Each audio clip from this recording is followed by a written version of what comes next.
The Inland Empire will be at the heart of one of the most closely watched House races in the nation, as 32-year veteran Republican incumbent Ken Calvert and Democratic challenger Will Rawlins face off in the November general election.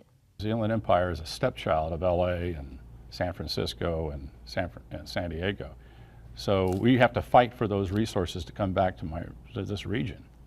And that just doesn't happen with, a brand new face. It takes a long time to get the seniority that I have. I'm the second most senior appropriator in the United States government. He's complacent. He feels entitled to the position. He's been there since I was 8 years old. But a lot of folks are just fed up with a dude who has been in the House of Representatives and made up to $20 million by using our tax dollars to line his own pockets through earmarks.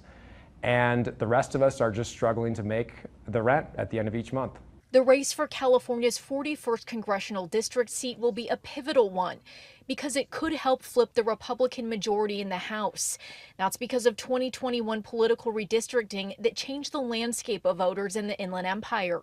The 41st now stretches from Corona down to Lake Elsinore and all the way to the Coachella Valley to include Palm Springs and La Quinta.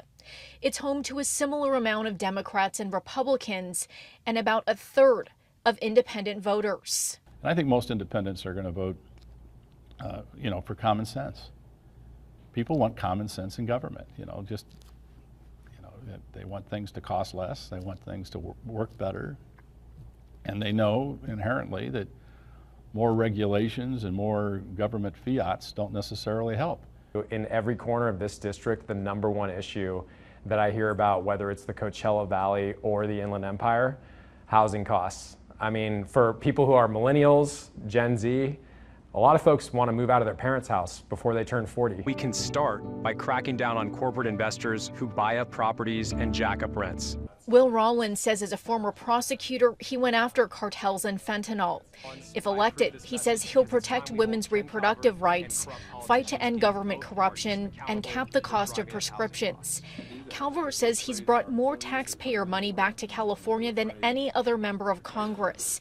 And as a former small business owner, he'll focus on cutting the cost of living, cracking down on crime, and securing the border. We need to seal that border because we have criminals. ICE came out a couple of weeks ago, so 450,000 criminals have come into the United States, documented criminals. And not to mention the getaways that are coming into the United States, and not to mention people are on the terrorist watch list that have come into the United States. That's just nuts. Whether it's protecting our border, reducing inflation, we can trust Ken Calvert to get that done. We also have kids who were brought to the United States as toddlers by their parents. They had no control over it. We have people who've served in the U.S. military who got deported afterwards.